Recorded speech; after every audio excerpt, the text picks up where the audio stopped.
Bonsoir tout le monde, bienvenue sur la page Facebook.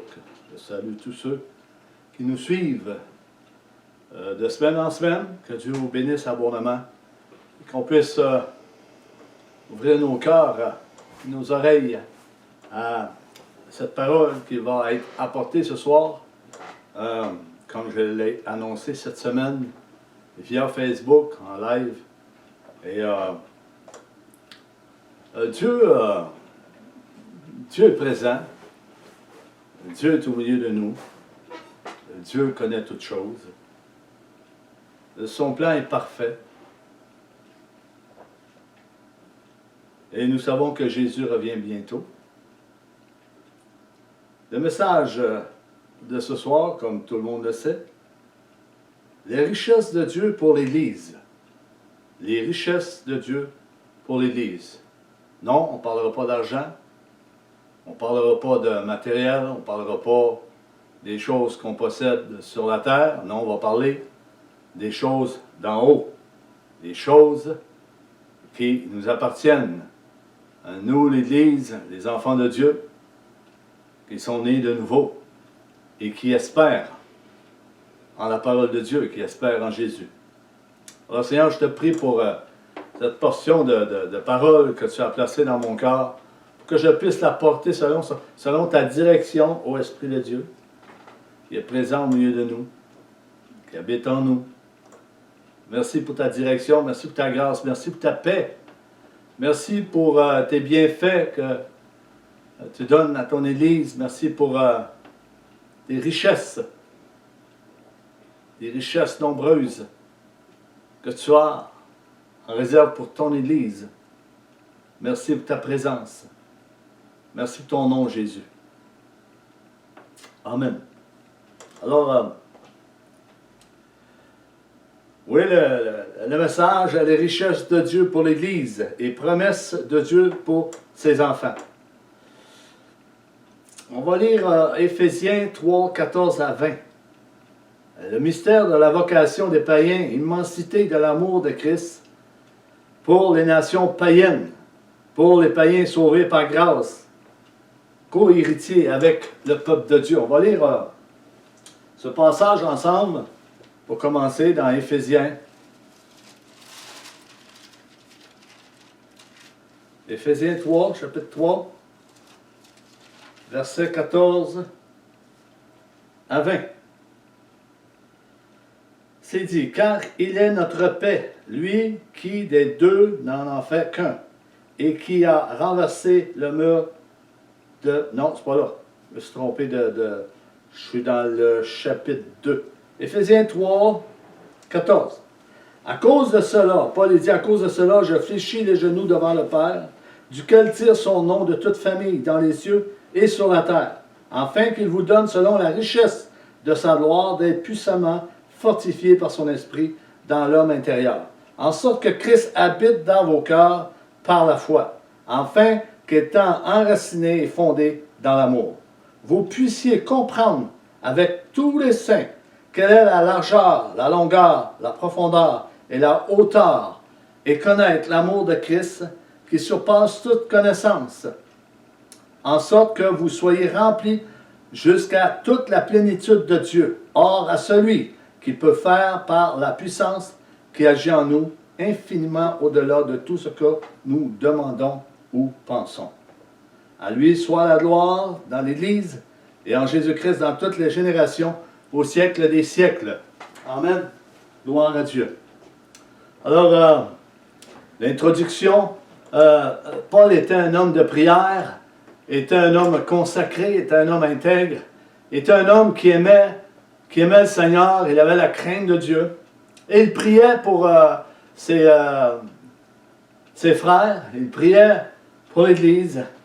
L'apôtre Paul va souligner du fait que la nouvelle identité des croyants marchant par la foi avec Jésus-Christ le Messie sont spirituellement vivants pour accomplir leur mission. Nous sommes des pierres vivantes, remplies du Saint-Esprit. Et le Seigneur a donné la capacité à chacun d'entre nous pour accomplir ce qu'il a préparé d'avance pour chacun d'entre nous, son œuvre. Alléluia. Ils trouvent leur place dans une famille unie de Dieu par le même esprit de service.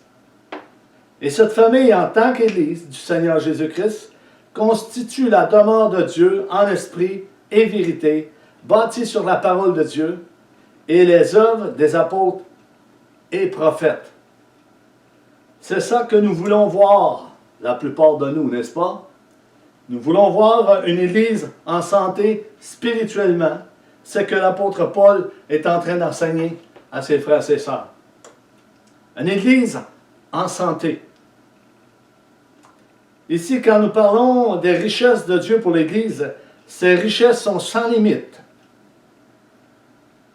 et à la disposition de tous les croyants. De tous les croyants. Ces richesses sont sans limite. Dieu a tellement de richesses à nous donner. Pour aller chercher ces richesses, nous devons être consacrés. Nous devons être nés de nouveau. Nous devons être dans la prière. Nous devons invoquer le Dieu Tout-Puissant. Nous devons être en relation constante avec le Dieu Tout-Puissant dans notre marche chrétienne. Amen. Tous ceux qui sont nés de nouveau, régénérés dans les lieux très hauts, on part à cette richesse. Une richesse abondante. Une richesse spirituelle. Comme je disais, nous ne parlons pas d'argent, mais nous parlons des richesses spirituelles que Dieu a données à son Église pour un bon fonctionnement, pour une Église en santé.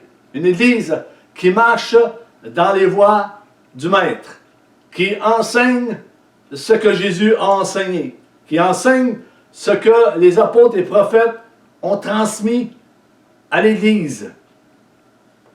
Et même dans cette génération, nous devons ouvrir nos cœurs, frères et sœurs. L'apôtre Paul va dire ceci dans son message, Éphésiens 3. Le chrétien est fortifié par son esprit dans l'homme intérieur. C'est l'esprit de Dieu qui vient nous fortifier. Et nous devons ouvrir nos cœurs. Nous devons ouvrir la porte de nos cœurs pour être accessibles à l'esprit qui habite en nous. Lui laisser la place, toute la place. Vous savez, permettez-moi de vous dire ceci, frères et sœurs, en Christ Jésus, la puissance spirituelle pour un enfant de Dieu est la marque d'une soumission à la parole de Dieu et à son esprit. Il n'y en a pas d'autre. Est une marque de soumission à la parole de Dieu. Être soumis à ce que la parole de Dieu nous enseigne. Pas d'autre chose. Et à son esprit. L'esprit de vérité. Un esprit, un épée à double tranchant qui vient séparer toutes choses pour nous conduire dans ces richesses spirituelles que l'Église a besoin. Jésus a laissé beaucoup en héritage. Dieu l'a ressuscité d'entre les morts. Le trésor caché de tout temps. Ce trésor caché de tout temps m'est révélé aujourd'hui par le Saint-Esprit, la plus grande richesse que l'humanité a reçue de la part de Dieu. La plus grande richesse, notre trésor caché, Jésus caché en nous. Nous sommes avec lui dans les lieux célestes, en esprit et en vérité. Et Jésus a laissé beaucoup de dons et d'héritage au milieu de l'humanité, au milieu de son temps également. Jean 3,16 nous dit, Dieu a tant aimé le monde qu'il nous a donné son Fils unique, afin que quiconque croise en lui ne périsse point, mais qu'il ait la vie éternelle. Qu'il ne périsse point, mais qu'il ait la vie éternelle. Vous savez, la richesse de Dieu, la vie éternelle, ça en est une richesse. Une richesse formidable. Une richesse qu'on ne méritait même pas. Mais elle est là. Elle est au milieu de nous, est en nous. Les pères de l'ancienne alliance ont tué Jésus en le pendant au bois. L'apôtre Paul dira dans les Actes des Apôtres, chapitre 5, 32, nous sommes témoins de ces choses, de même que le Saint-Esprit que Dieu a donné à ceux qui lui obéissent.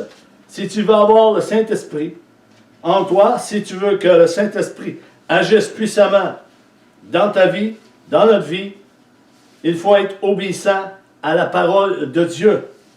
Chose difficile dans ces temps de la fin d'être obéissant à la parole de Dieu. Mais il faut s'adonner à la parole de Dieu. Il faut accepter ce que dit la parole de Dieu. Les richesses de Dieu pour l'Église, comme je disais, ça ne parle pas d'argent. Éphésiens 1, 7 à 14, on va le lire ensemble. Éphésiens 1, chapitre 1, 7, verset 7 à 14.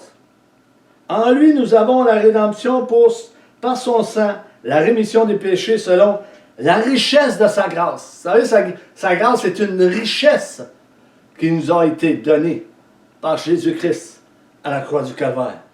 Que Dieu a répandu abondamment sur nous par toute espèce de sagesse et d'intelligence, nous faisant connaître le mystère de sa volonté selon la bienveillance, selon le bienveillant dessein qu'il avait formé en lui-même, pour le mettre en exécution lorsque les temps seraient accomplis, de réunir toutes choses en Christ, celles qui sont dans les cieux et celles qui sont sur la terre.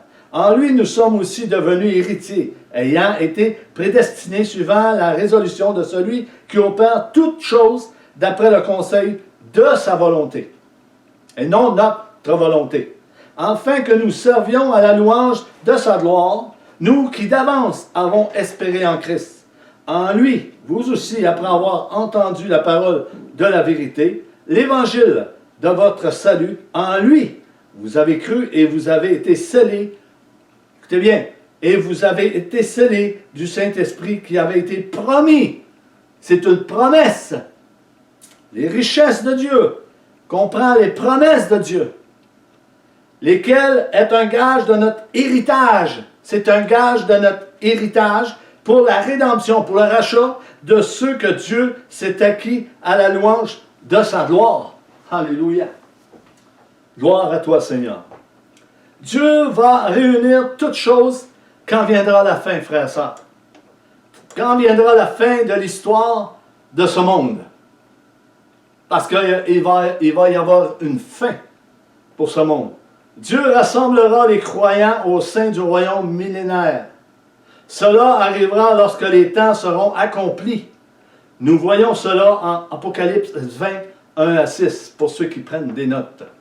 Et nous voyons dans les temps aujourd'hui sont bouleversés d'un bout à l'autre de la planète. Et nous voyons également au milieu de l'Église beaucoup d'adversité, beaucoup de combats.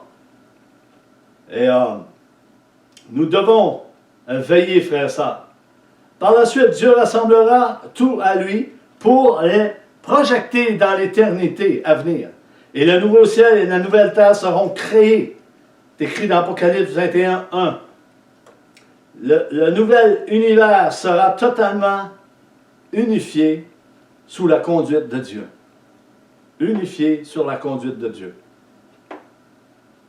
Vous savez que Christ est la source de l'héritage divin du croyant. Combien, bien-aimés? Un héritage si certain qu'on en parle comme si nous l'avions déjà reçu. Nous en parlons comme si nous l'avions déjà reçu. 2 Pierre 1, 3, 4. On va lire beaucoup de versets ce soir. Et j'aime ça. 2 Pierre, pour ceux qui sont là, il faut aller voir dans 2 Pierre 1, chapitre 1, 3, verset 3, 4. Alléluia. Comme sa divine puissance nous a donné tout ce qui contribue à la vie et à la piété au moyen de la connaissance de celui qui nous a appelés par sa propre gloire et par sa vertu, lesquels nous assurent de sa part les plus grandes et les plus précieuses promesses, afin que par elles vous deveniez participants de la nature divine, en fuyant la corruption qui existe dans le monde par la convoitise. Le Seigneur nous a tout donné pleinement pour vivre une vie spirituelle, une vie de richesse, avec toutes les promesses qui est écrites dans la parole, pour être en santé, pour avoir une Église en santé, frères et sœurs. Alléluia. Nous sommes prédestinés avant que la terre soit formée. Vous savez, Jérémie 1,5, ça dit que Dieu le connaissait. Il l'avait formé d'avance dans le ventre de sa mère, dans le sein de sa mère. Il connaissait déjà sa destinée à Jérémie. Avant que la terre soit formée, écoutons bien, frères et sœurs, Dieu, dans sa grande souveraineté, a décidé que tout pécheur élu, toute ville, pas des villes, là, VIL, ville, tout ville, inutile et passible de la peine de mort, peuvent recevoir la justice en plaçant leur confiance en Christ. Tous peuvent recevoir la justice, la foi, en plaçant leur confiance en Christ. Justifiés par sa grâce, justifiés par son sang, justifiés par son esprit, justifiés par sa parole, par son amour pour l'humanité. Justifiés par le sang de Christ à la croix du Calvaire. Tout pécheur peut recevoir le pardon et la justice de Dieu en lui faisant confiance, en le suivant. Dieu remplit le croyant de la puissance nécessaire à son plein développement spirituel. Dieu va remplir le croyant par une puissance nécessaire à son plein développement spirituel. Dieu nous connaît chacun d'entre nous. Il ne nous donnera pas des choses spirituelles qui sont trop compliquées pour nous. Il va nous donner le nécessaire pour qu'on puisse l'appliquer. Pour qu'on puisse marcher dans ses voies et comprendre le salut de Dieu. Vous savez quoi? Célébrer sa gloire est le but suprême de la rédemption, c'est la gloire de Dieu. Célébrer sa gloire est le but suprême de la rédemption, du rachat, d'un rachat éternel. C'est ça la gloire de Dieu. La gloire de Dieu. Paul va dire au verset 13 du chapitre 1 de l'Épître aux Éphésiens, après avoir entendu la parole, vous avez cru. Et moi, quand j'ai entendu la parole et je me suis consacré, j'ai cru. J'ai marché. J'ai abandonné ma vieille nature, ce que je faisais avant. Et nous marchons de gloire en gloire, de progrès en progrès. C'est ça la vie chrétienne. Permettez-moi de vous dire ceci. L'évangile de Jésus-Christ, qui est révélé par Dieu, doit être entendu. L'évangile du Seigneur Jésus-Christ, qui est révélé par Dieu, doit être entendu. Tu as entendu la parole de Dieu? Dieu t'a révélé sa parole. Dieu t'a révélé ce si grand salut, son amour, sa miséricorde, sa justice, sa fidélité, sa grâce. Cela doit être entendu. Comme Paul le dit dans Romains 10, 17. Ainsi la foi vient de ce qu'on entend. Et ce qu'on entend vient de la parole de Dieu. Ce qu'on entend vient de la parole de Dieu. Alléluia. Il faut y croire, frères et sœurs. Il faut y croire. Comme Jean 1,12 nous dit. Mais à tous ceux qui l'ont reçu, à ceux qui croient en son nom, elle a donné le pouvoir de devenir enfants de Dieu, lesquels sont nés pour être sauvés. Lesquels sont nés pour être sauvés. Pour être sauvés, il faut naître de nouveau. Il faut naître d'en haut. Il faut naître de l'Esprit. Il faut être baptisé. Il faut avoir reçu le don du Saint-Esprit. Il faut avoir confessé nos péchés. Baptisé au nom de Jésus-Christ. Né de nouveau. Né d'en haut. Alléluia, pour être sauvé. Tout chrétien qui croit et sont nés de nouveau, sont scellés du Saint-Esprit. Tout chrétien qui croit et sont nés de nouveau, sont scellés du Saint-Esprit et possèdent cette richesse inépuisable dans les lieux très hauts. Il possède cette richesse inépuisable, c'est inépuisable dans les lieux très hauts pour l'enfant de Dieu. Nous devons nous approcher de Dieu, du cœur de Dieu, de l'appel de Dieu dans chacune de nos vies, si nous avons reçu cette grâce, si nous sommes nés de nouveau, si nous sommes remplis du Saint-Esprit, nous devons marcher comme la parole de Dieu nous l'enseigne. Devenir des disciples fermes, affermis, matures, à la stature parfaite de Christ. Alléluia. De quel esprit nous parlons là, frères et sœurs? Mais de quel esprit nous parlons là? Nous parlons de l'esprit même de Dieu qui vient habiter le croyant pour l'assurer de son salut éternel et le préserver de tout mal, le préserver contre les ténèbres. Il marche avec lui. Jésus marche en avant, il faut le suivre. Il est la porte du ciel. Il est le chemin étroit qui mène à la vie éternelle. Un chemin resserré que peu trouvent et peu entrent par ce chemin étroit, resserré qui mène à la vie éternelle. Jésus est la porte du ciel. Est le chemin qu'on doit prendre pour aller le rejoindre, aller dans son royaume, dans les noces de l'agneau. Alléluia! Alléluia! Et Jésus frappe à la porte de ton cœur constamment, jusqu'à temps que tous parviennent à la connaissance du Fils de Dieu, à la repentance, que tous parviennent à la repentance. En passant, frères et sœurs, le Saint-Esprit nous le rappelle encore à la repentance. Mais il y a un relâchement au milieu de l'Église, un relâchement spirituel, un relâchement, comment je pourrais dire, paresseux, tiens. Il y a des enfants de Dieu qui sont rendus paresseux. Il y a des chrétiens qui sont rendus paresseux, indifférents, insouciants.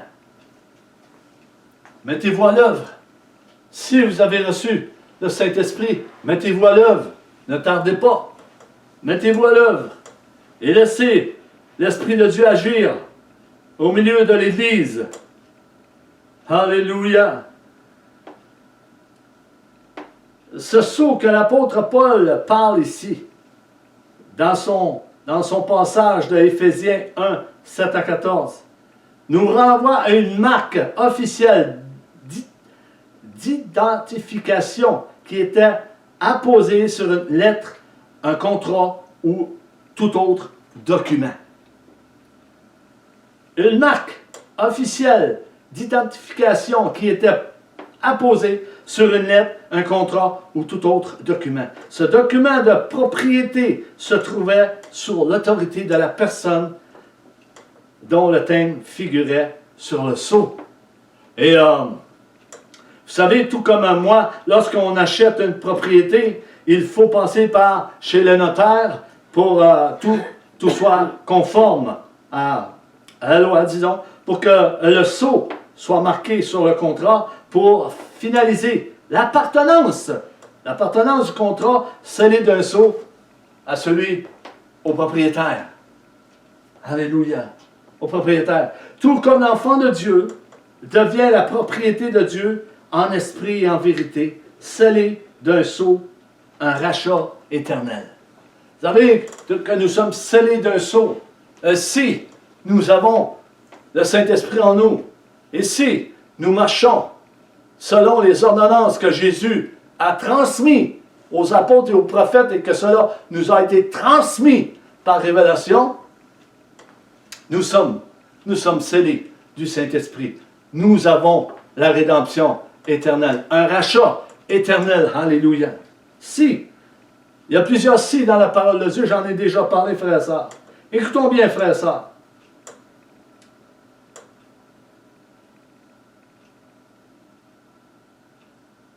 Alléluia.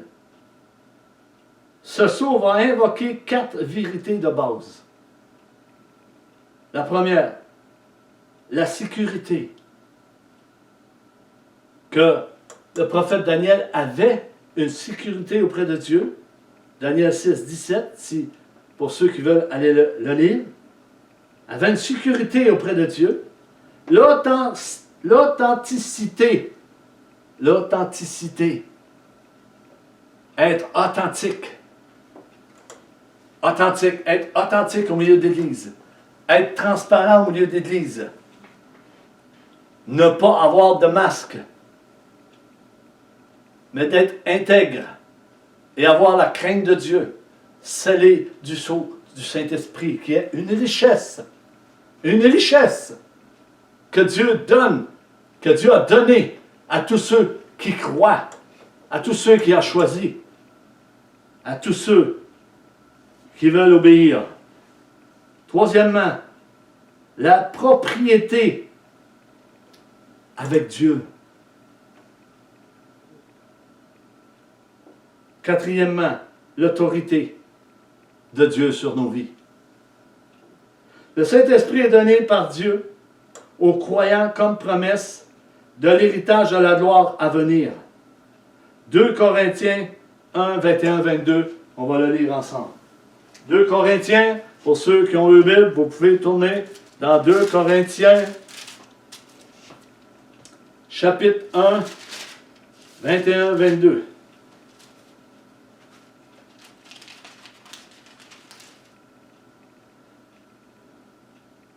Et celui qui nous affermit avec vous en Christ. On va lire 20 avant. Car pour ce qui concerne toutes les promesses de Dieu, c'est en lui qu'est le oui. C'est pourquoi encore l'amen par lui est prononcé par nous à la gloire de Dieu. Et celui qui nous affermit avec vous en Christ. Et c'est lui, et qui nous a oint, c'est Dieu, lequel nous a aussi marqué d'un sceau et a mis dans nos corps les arts de l'esprit.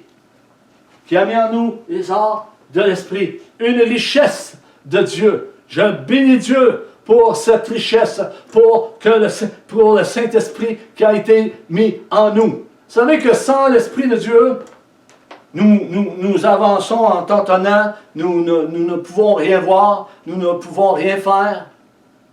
C'est l'Esprit de Christ. C'est l'Esprit de Dieu. Jésus a dit, vous ne pouvez rien faire sans moi. C'est une richesse. Jésus a dit à ses disciples, allez à Jérusalem, attendez-là. Vous allez recevoir une puissance qui va venir sur vous. Et vous serez mes témoins à Jérusalem, dans les Judées et jusqu'aux extrémités de la terre. Le Saint-Esprit, mes amis, il ne parlait pas d'argent, il ne parlait pas de guérison à ce moment-là, il ne parlait pas de délivrance, mais il parlait du Saint-Esprit. Du Saint-Esprit qui est une richesse pour l'enfant de Dieu. Si tu n'as pas le Saint-Esprit, je t'invite ce soir, mets tes mains devant Dieu, invite-le. Seigneur, je veux avoir ton esprit. Je veux avoir le don du Saint-Esprit pour pouvoir fonctionner avec mes frères et mes sœurs, pour que l'Église soit en santé et en bonne édition, en bonne forme. Alléluia. En bonne forme. Quelle richesse cette parole de Dieu pour tous ceux qui croient et sont nés de nouveau. Quelle richesse! Quelle richesse, frères et sœurs! Oh, je suis tellement reconnaissant pour cela. Je n'ai rien demandé. Moi, pour ma part, je n'ai rien demandé. Quand je me suis converti, tout est arrivé en même temps. Le Saint-Esprit m'a frappé, Dieu m'a frappé. Et je n'avais pas le choix d'obéir. Il était entré en moi. Dieu connaît nos cœurs. Il savait que j'en avais besoin. Il savait déjà d'avance que j'avais besoin de son esprit, de sa grâce, de son amour. Il savait. Alléluia. Pourquoi parler de ce sujet? On va prendre une gorgée d'eau. Bon. Alléluia. À votre santé, vous pouvez en prendre aussi, hein? Gloire à Dieu.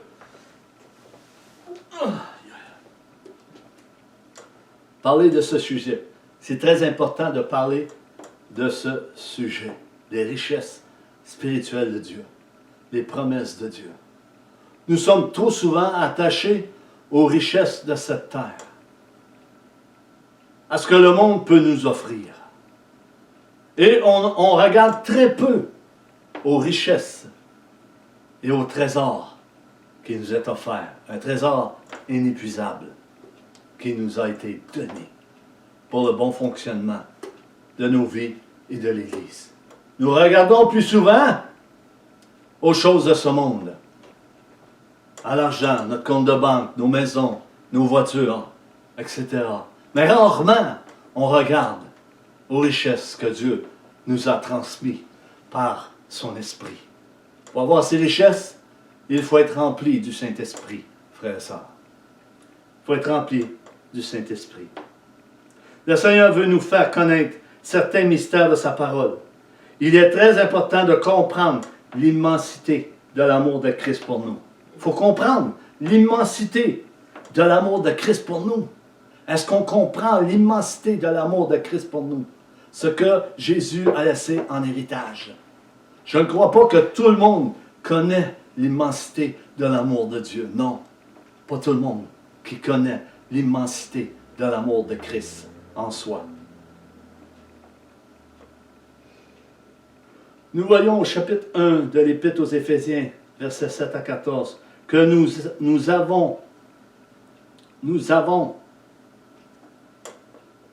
lu ensemble, pour rien manquer, frères et sœurs. Nous avons lu auparavant, ensemble, la rédemption en Christ, la richesse de sa grâce.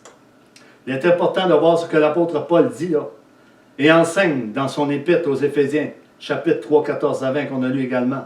Mais juste avant, l'apôtre Paul dira au verset 13, Aussi je vous demande de ne pas perdre courage à cause de mes tribulations pour vous. Elles sont votre gloire.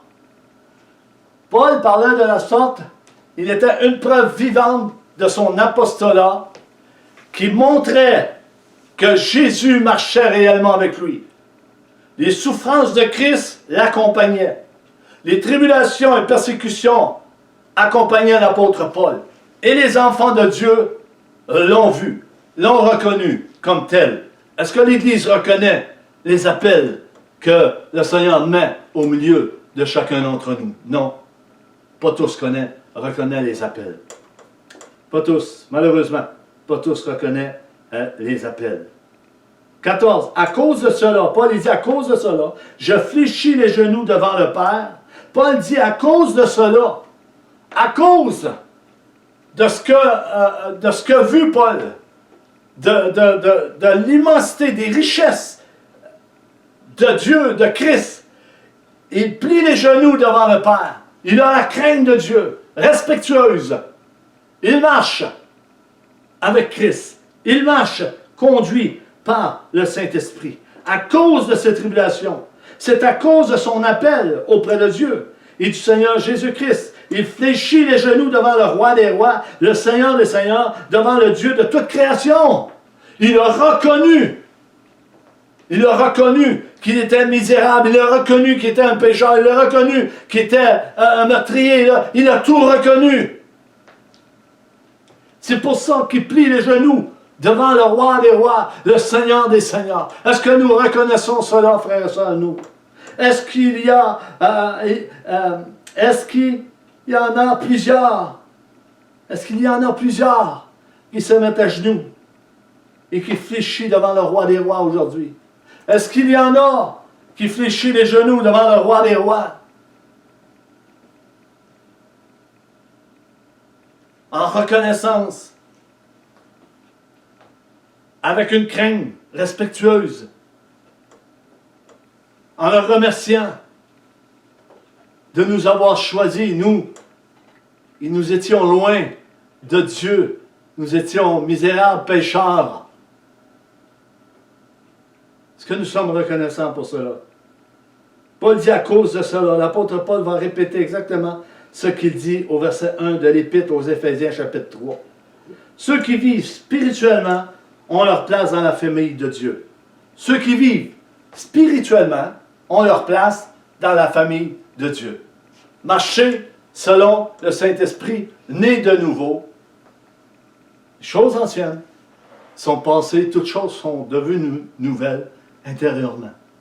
Au niveau de notre âme, notre cœur, notre esprit. Alléluia. Cela fait partie des richesses de Dieu, frères et sœurs. Cela fait partie des richesses de Dieu. Les chrétiens croyants sont spirituellement vivants. De plus, cette famille, en tant qu'Église du Seigneur Jésus-Christ, constitue la demeure de Dieu, bâtie sur les paroles et les œuvres des apôtres et des prophètes, comme j'ai lu tantôt dans l'intro. C'est pourquoi Paul dira, à cause de cela, à cause de mes tribulations, à cause de cette souffrance, je fléchis le genou devant le roi des rois, parce qu'il m'a appelé. Il m'a appelé pour porter le salut aux païens. Il m'a appelé à m'humilier. Il m'a appelé à avoir de la tristesse pour l'Église, pour les frères et les sœurs. Il l'a appelé dans cette direction. C'est pourquoi Paul dira, à cause de cela, je répète, pourquoi à cause de cela? À cause de quoi? Paul dit, à cause de leur nouvelle identité en Christ. Comme Paul, l'apôtre Paul le dit au chapitre 3, à cause de cela, moi Paul, le prisonnier de Christ, pour vous païens. Éphésiens 3, 1, Paul, mis à part pour porter le salut aux païens, il était prisonnier de Christ. Il était prisonnier de Christ. Es-tu prisonnier de Christ ce soir? Frère, sœur, pour une mission tout à fait spéciale que donne l'Évangile du Seigneur Jésus-Christ.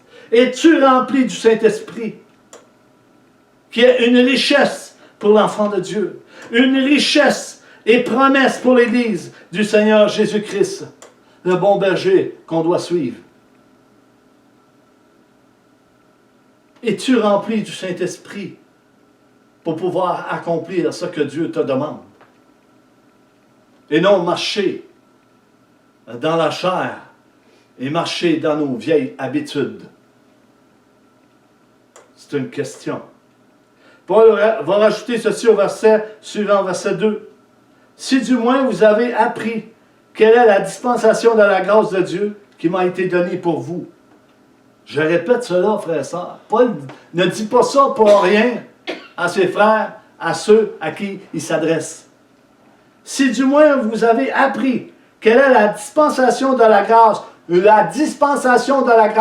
quelle est cette grâce de Dieu qui m'a été donnée pour vous? Paul est en train de dire, reconnaissez l'appel de Dieu dans ma vie. Reconnaissez que Dieu m'a choisi. Reconnaissez les souffrances que je porte pour vous. Reconnaissez ce que les tribulations et les moqueries et toutes ces choses, la faim, la nudité. Reconnaissez que Christ marche avec moi. Reconnaissez cela. L'apôtre Paul avait passé 2 longues années dans les prisons de Césarée et autant de temps dans les prisons de Rome. Écoutons bien, frères et sœurs, l'apôtre Paul ne se considérait pas comme prisonnier d'aucun gouvernement, ni d'aucune personne. Il ne se considérait pas prisonnier d'aucun gouvernement et d'aucune personne non plus. Il était prisonnier de Christ. Christ l'avait choisi sur le chemin de Damas. L'apôtre Paul connaissait la loi parfaitement. Et Christ lui apparaît pour une mission très spéciale. Pour le salut des païens. Et Jésus lui dit, tu vas souffrir. Je vais te montrer toutes les souffrances par lesquelles tu passeras. Mais Paul se réjouissait de cela. Est-ce que tu te réjouis de cela, frères et sœurs, ce soir? Si tu passes par des souffrances, des calomnies, des persécutions, de la tribulation, de la moquerie, c'est un signe que Paul montrait qu'il était vraiment enraciné en Jésus-Christ, que Christ l'avait choisi comme apôtre et une mission. Apostolat, son apostolat. Alléluia.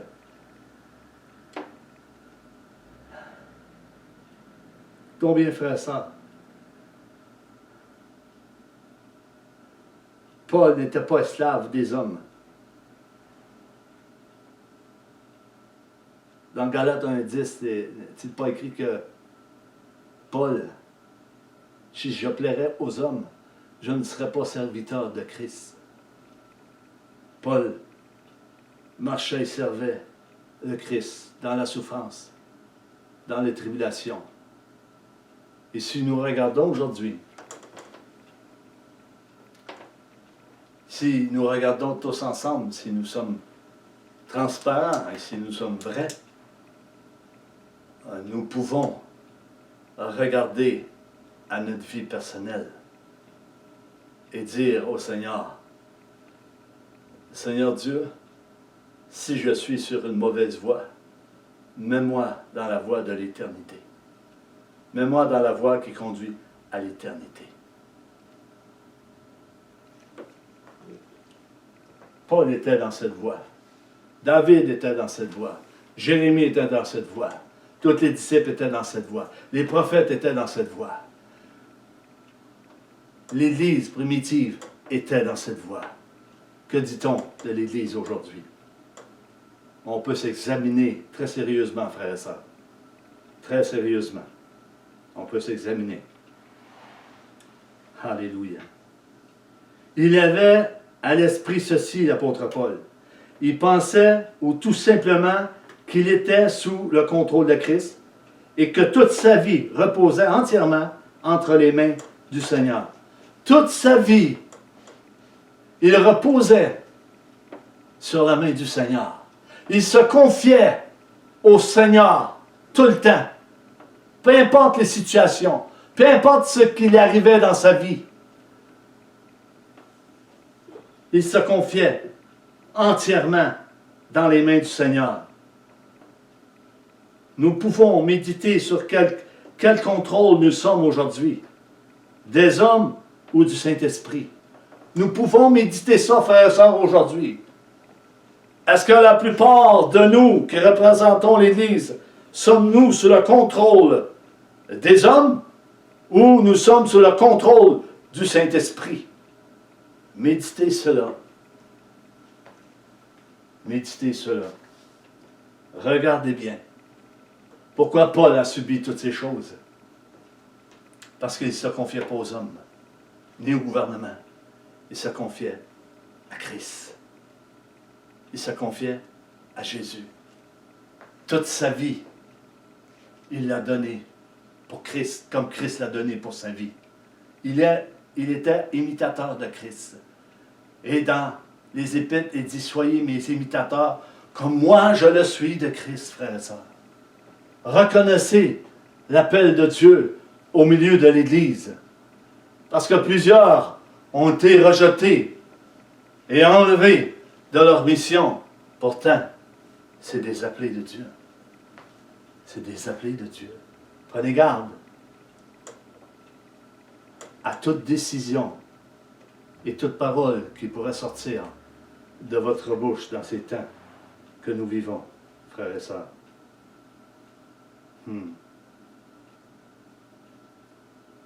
As-tu été appelé comme ambassadeur de Christ? Est-ce que nous avons été appelés ambassadeurs de Christ, frères et sœurs? Église du Seigneur? Tous devrions être des ambassadeurs pour Christ, des ambassadeurs pour l'Évangile, unis dans la foi, marchant dans les pas du Maître. Portant la voix de Dieu, l'Évangile du Seigneur Jésus-Christ, si oui, tu dois t'armer de cette pensée, avoir la pensée de Christ, tout comme Paul et les apôtres de Christ avaient en eux et le servaient honnêtement par la foi. Tous les apôtres, les prophètes de l'Ancien Testament et ceux du Nouveau Testament ont la pensée de Christ, ont l'enseignement de Christ. Ils ne mêleront pas le monde avec la pensée de Christ. L'idéologie de ce monde ne soit pas mêlée avec la pensée de Christ.